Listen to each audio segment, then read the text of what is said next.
Fanáticos madridistas, vikingos, merengues, bienvenidos a un nuevo episodio de La Cueva Blanca. Vamos a hablar de Carlo Ancelotti. Sí, ya no es un misterio, se va para la selección de Brasil, ya se sabe hace algunas semanas, pero hoy quiero hablar de los pecados de Carlo Ancelotti.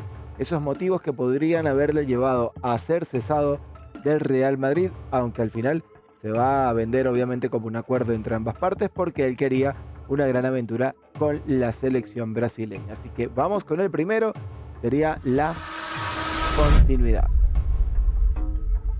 Primera temporada de Ancelotti fue siempre buena, pero poco pudo hacer en la segunda. En su primera etapa llegó ganando la décima y la Copa del Rey, pero al año siguiente el equipo se vio cargado. Se cayó ante la Juventus en la Champions, quedó segundo en Liga y finalmente fue eliminado en la Copa del Rey en octavos de final ante el Atlético de Madrid. En su segunda etapa la cosa no cambió muchísimo, porque apenas llegó, alternó campeonatos de liga con segundos lugares en competición y en Copa del Rey ganó solamente una, pero terminó perdiendo una final, que dolió muchísimo además, y se despidió en cuartos de final en una de estas ediciones ante el Athletic Club de Bilbao, específicamente en la 21-22 y en la 23-24 ante el Atlético de Madrid en octavo. En Champions, este año caímos aparatosamente ante el Arsenal y además hace 2 temporadas ese aplastamiento del Manchester City que sometió por completo al equipo, que fue, recordemos, en aquel episodio en el que se dudó muchísimo sobre la permanencia de Toni Kroos y de Luka Modric como titulares en un mediocampo del Real Madrid que tenía muchísima pólvora. Ojo, esto no se trata de que el equipo deba ganar absolutamente siempre, porque con Zinedine Zidane se ganaron 3 Champions seguidas, pero también había muchísimas críticas y había sí muchísimos errores que se podían ver, había otros que no eran errores y simplemente el delirio de la opinión posiblemente nos llevó a cometer a nosotros muchísimos errores al valorar muchas cosas, pero finalmente con Ancelotti la propia imagen del equipo sobre el campo terminó siendo bastante paupérrima en algunos tramos de la temporada. Y seguramente la culpa no sea solamente de él. Pero al estar al frente del equipo y tener este ritmo de llegar muy fuerte y que en la segunda temporada se te caiga el equipo de una forma tan abrupta, obviamente hay algo que debes revisar en tu trabajo. Porque esto le pasó tanto en la primera etapa como en la segunda etapa. Y también solía sucederle en otros equipos. No era precisamente un equipo constante el que dirigiera Ancelotti. Ganaba todo de manera arrolladora, pero después se caía de forma muy vertiginosa. Vamos al segundo pecado, los duelos directos.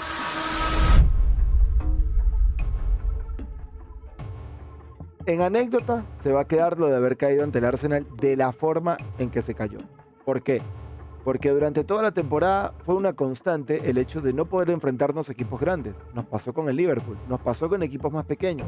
Y sin ir tan lejos, en la propia competición doméstica, el Barcelona le pasó por encima del Real Madrid una y otra vez, siendo el último clásico y el duelo de la Copa del Rey posiblemente los más parejos, pero aún así el Barcelona demostró una capacidad de reacción muy superior a la del Real Madrid, que por cierto, esto es precisamente lo que formaba parte de la identidad del equipo blanco, tener una capacidad de reaccionar y de remontar cualquier partido siempre desde la actitud y desde la fortaleza física, algo que además falló muchísimo esta temporada.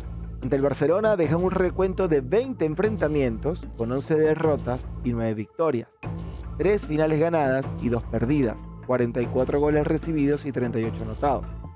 Y esto es alarmante. ¿Por qué?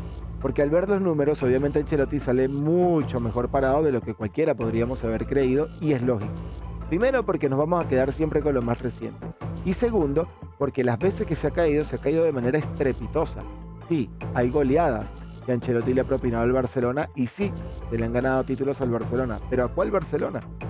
No era un Barcelona realmente competitivo, no era un Real Madrid que solía aguantar ante el PSG, el Chelsea o el Manchester City y remontarle un partido. No era un Real Madrid que salía a arrollar a cualquier otro equipo, aunque estuviese a la misma altura, al menos histórica.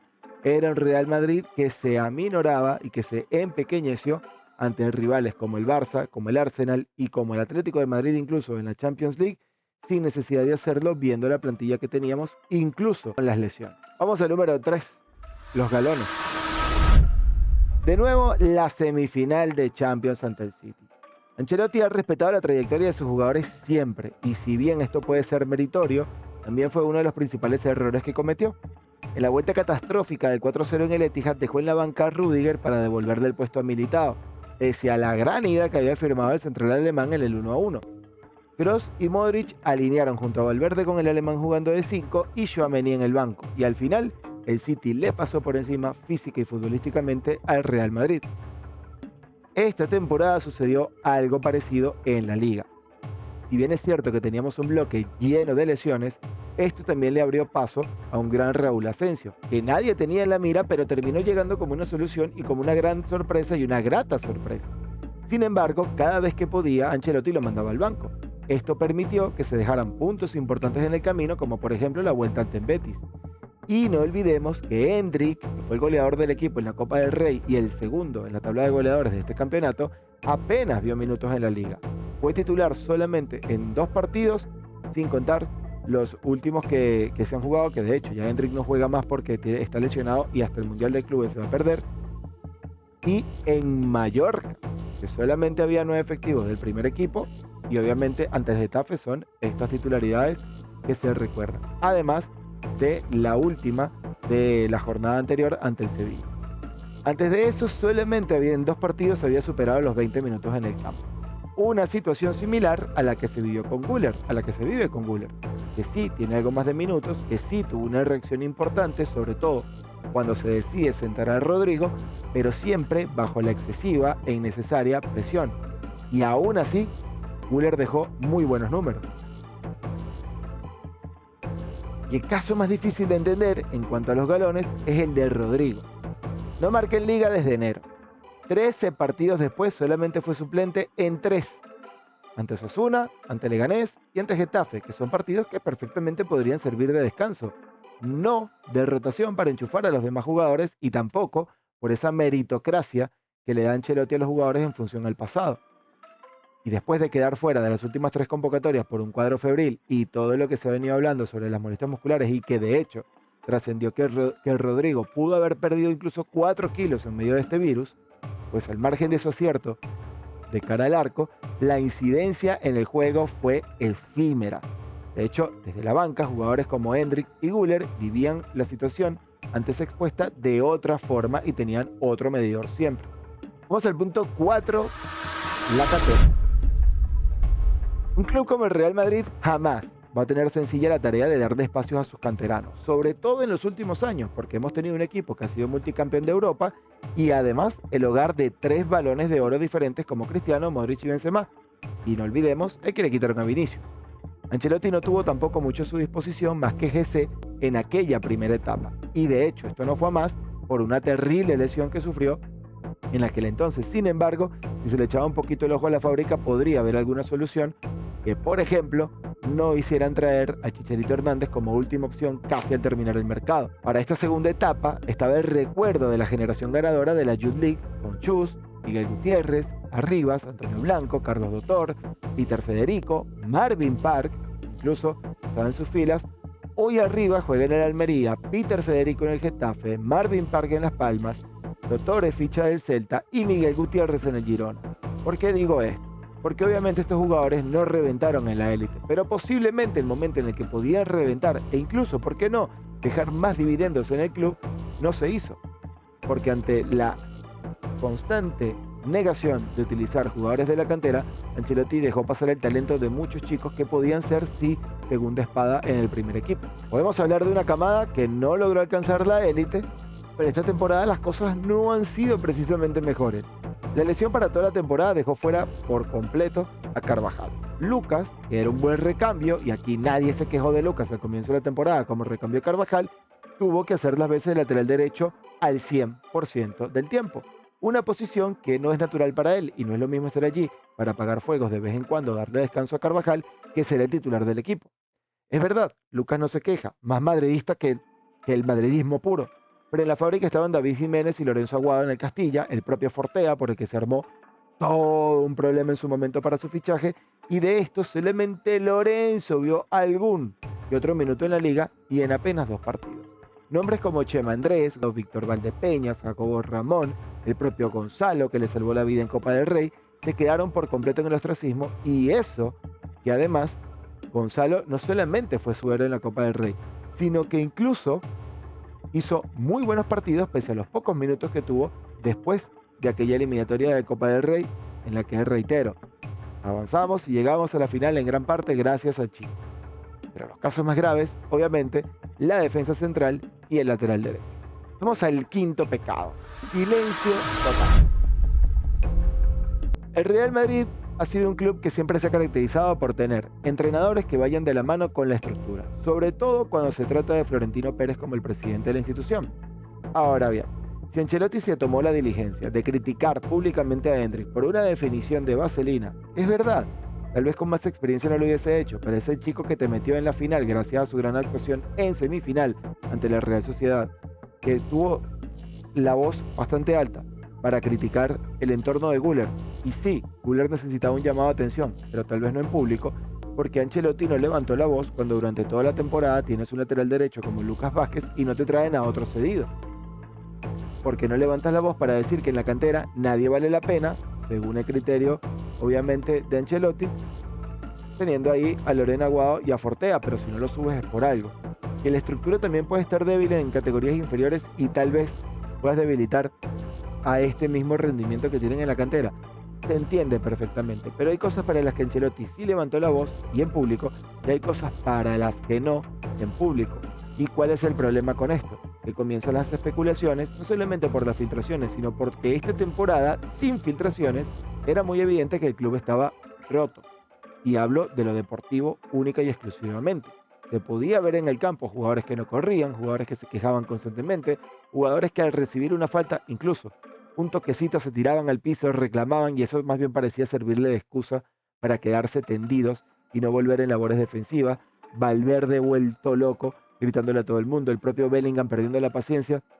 Todo esto se fue acumulando y recordamos que en aquel primer año Ancelotti una que otra vez se nombró que quería a un jugador como Fabián, y no le trajeron a Fabián, pero le trajeron a James, y el equipo igual se cayó en la segunda temporada. Ancelotti no dijo nada, más bien alabó a James. En esta segunda etapa, Ancelotti al parecer quería a Tonali, a McAllister, incluso a ambos, no lo sabemos. Le traen a Bellingham. Bellingham no es para nada un mal jugador y te lidera el equipo junto a Vinicius el año pasado, y además de Courtois, en el poco tiempo que estuvo, para ganar otro Champions. Haciendo goles, dando asistencias, poniendo ahí la cara, goles además muy importantes los de Bellingham. Y aún así se veía el equipo completamente roto. Entonces, ¿en qué momento el entrenador tiene que alzar la voz? Y entendemos perfectamente que no lo haga porque es un hombre de club. De hecho, es lo que más se admira a Ancelotti, o una de las cosas que más se admira. Ser un hombre de club, ser superinstitucional. Mucho se dice, y creo que todos los madridistas estaremos de acuerdo en que Ancelotti debe volver al Real Madrid ya como hombre de oficina, como hombre de despacho, estar cerca del presidente, estar cerca de la consejería deportiva, estar incluso echándole un ojo a la cantera, ser algún ojeador de talento joven. ¿Por qué no? Que forme parte de la estructura del Real Madrid. Pero, obviamente, si durante tu etapa de entrenador no levantas la voz para cosas que están rompiendo el equipo, no las levantes para otras que pueden romper más al equipo, porque desde la primera fecha estás hablando de la actitud y del compromiso, que sí era notorio que hacía falta, pero si tú no das con la clave como entrenador, o levantas la voz de verdad, o asumes que es tu responsabilidad. No puedes medio decir las cosas, dejarlo allí a interpretación de quien guste, pero después molestarte por las críticas o sentirte incómodo cuando se te señala, porque el mensaje jamás fue claro y al final fue un silencio total. Vamos al sexto pecado y tiene mucho que ver con el anterior, y es el palo a los jugadores. Independientemente de que tengas un técnico que levante la voz como Mourinho o que sea muy institucional como Ancelotti, lo cierto es que tildar a los jugadores de algo de forma personalizada no es precisamente un factor que pueda ser beneficioso para la plantilla. Ya lo vimos con Endrick, ya lo vimos con Güler y también lo vimos a final de temporada con Rodrigo, cuando lo protegía muchísimo durante toda la campaña, cuando salió a defenderlo por el cuadro febril, pero cuando sale con aquella molestia en la pierna en el entrenamiento mientras las cámaras podían captar imágenes, tiene una molestia en la pierna, no sé cuál es la pierna, al final lo termina diciendo como con una sensación de desdén que no deja las cosas claras para absolutamente nadie. Este tipo de cosas parecen impropias de un entrenador como Ancelotti, pero es entendible que es posible que Ancelotti ya haya estado hasta el límite por haber puesto el pecho durante tanto tiempo por estos jugadores y que en el tramo final todos empezaran a bajar la actitud, la intensidad y obviamente, y en esto totalmente la razón para Ancelotti, el compromiso con el escudo y con la idea que tenía el entrenador. Vamos al séptimo y último punto. Desaprovechar esta plantilla. Cuando comienza la temporada teníamos prácticamente 2 jugadores por posición, o por lo menos la capacidad de doblar posiciones con algún jugador polivalente como Camavinga, el propio Lucas Vázquez, Tchouaméni, entre otros. Tienes el milagro además de subir a Asensio. ¿Qué es lo que sucede? Tienes el mejor momento de Valverde, tienes la edad prime de Rodrigo, Vinicius, Mbappé y Bellingham y no te llevas ningún título importante. El partido ante el Atalanta fue bastante lento, fue bastante gris y era prácticamente de pretemporada y la Atalanta no tenía ningún tipo de oportunidad contra el Real Madrid y se vio ante un Real Madrid que caminó, ante un Real Madrid que puso a Mbappé a debutar como goleador en temporada oficial o en competición oficial. Pero lo cierto es que ya desde ese día las cosas no lucían bien y entendemos perfectamente la falta de compromiso, pero si el equipo redoblaba al menos el rendimiento cuando se paraba en 4-4-2 y terminas descubriendo en Ceballos y en Güler, según el tramo de la temporada, una gran alternativa para dar del equilibrio, porque no aprovechas mejor la plantilla. Perfecto, Rodrigo te dio Champions al igual que Vinicius y Mbappé es insentable. Lo mismo Bellingham que te dio la Champions el año pasado junto a Vinicius y ni hablar de jugadores como Valverde o Courtois. Lo entendemos perfectamente. Alaba estaba volviendo de una lesión. Lo de Alaba no era solamente el rendimiento. Alaba era incluso un estado físico que se ve claramente que no estaba al 100 y aún así no lo pensó 2 veces para sentar a Asensio, que lo estaba haciendo de maravilla y terminó la temporada increíble. Si no es por esa lesión que tiene en el aductor en la pierna izquierda y se pierde de hecho el partido ante el Sevilla en la fecha anterior, estaríamos hablando de un Asensio inmaculado por completo, que solamente había perdido algún partido por decisión técnica, como aquella del Betis en la que Ancelotti decía que estaba cansado. Y es posible que esté cansado. Pero ¿cómo no va a estar cansado si el propio Rudiger, con la experiencia que tiene y siendo un jugador que pasó por Premier, ganador de Champions con el Chelsea, que pasó por la Serie A y es un jugador alemán, que ya eso de por sí te da un carácter totalmente distinto? Si él mismo jugaba con dolor y con cansancio, ¿cómo no lo va a hacer un chico que viene de la fábrica y que además era casi que el tercero en la lista de jugadores que tenían que subir? Teniendo a Jacobo Ramón y sí, a Vallejo, que terminas utilizándolo como un jugador ya ni siquiera de emergencia, sino de descarte y de consolación. Y entiendo perfectamente y apoyo el mensaje de que Vallejo no va a ver minutos porque preferimos dárselo a los jóvenes. ¿Cuáles son los jóvenes? Alaba, por ser el regreso de Militao, poner a Rudiger 100% del tiempo. Entiendo perfectamente si cada vez que no jugara Vallejo estaba Asensio de titular o Jacobo Ramón. Pero es que hubo partidos en los que ninguno de los dos jugaron. Y terminaste la temporada jugando con Vallejo y Asensio, o con Vallejo y Jacobo Ramón. ¿Por qué? Porque llegó al límite la plantilla en la oficina. Lamentablemente no se aprovechó una temporada entera en el prime de una gran cantidad de jugadores que pueden ser fácilmente top 10 del mundo y en su posición top 3. Y de esta forma terminamos el repaso de lo que son los pecados de Ancelotti. Eso sí, hay que recordar algo muy importante. Ver las cosas que se hacen mal no tienen que ser una crítica destructiva. Ver las cosas que se hacen mal no tienen que ser ni siquiera un ataque desde el ego o desde la increíble sensación de superioridad. Simplemente hay cosas que son constructivas y que en este equipo no se deberían repetir. Incluso ante un posible regreso de Ancelotti como director técnico en una tercera etapa, en caso de que se presente alguna emergencia con Xabi Alonso o cualquier otro entrenador que esté dentro de la plantilla. Esto tiene que servir como experiencia, no como recordatorio, no como una cajita llena de rencor para decir qué malo fue Ancelotti. Señores, Ancelotti es, estadísticamente al menos, el mejor entrenador que ha pasado por el Real Madrid. Y para ser honesto, tomando en cuenta el estado emocional en el que estaba el equipo, luego de la marcha de Mourinho y luego de la marcha de Zidane, sin duda alguna, Ancelotti es el mejor entrenador que ha pasado por el Real Madrid, al menos para mi generación. No pude disfrutar en vivo a otros conjuntos del Real Madrid, pero vi a ese Vicente del Bosque siendo multicampeón, cómo era despedido y el equipo no se terminaba de caer por completo. De hecho, aquella caída fue más por la salida de Makelele que por la del Bosque. Y con el paso del tiempo he visto una gran cantidad de perfiles pasando por el equipo y ninguno había tenido tanto éxito como Ancelotti. Y hay algo que a mí me parece muy valioso por recordar. Si bien es cierto que el equipo no estaba del todo trabajado esta temporada, no comparto al 100% que no haya estado trabajado tácticamente. Recordemos cómo jugaba el Madrid de Rafa Benítez en menos de 2 meses después de la marcha de Ancelotti. Cómo cambiaron por completo los movimientos de Kroos en ese equipo. Cómo cambiaron por completo los movimientos incluso de la zona de ataque. Y cómo regresaron a determinados automatismos positivos, además de la mano de Zidane. Cómo Ancelotti regresa en una plantilla en la que se iba Sergio Ramos. Sí, llegaba Lava, pero obviamente no es Sergio Ramos, y llegó con su dorsal, con su posición y ganando una Champions. Señores, Ancelotti se equivocó, como cualquier ser humano. Los plazos cobran muchísimo tiempo de salud, de estabilidad, de tranquilidad y de paz interna en los entrenadores, sobre todo en equipos como el Real Madrid, y lamentablemente se terminó, se erosionó el paso de Ancelotti por el Real Madrid, al menos en su segunda etapa. Ya que ahora en adelante todo el éxito del mundo frente a la selección de Brasil, eso sí, menos cuando se tenga que enfrentar a la Vinotinto. Y obviamente, si en alguna competición oficial, Mundial o Copa América, hay un Brasil-Venezuela, Ancelotti, lo siento mucho, pero voy en tu contra.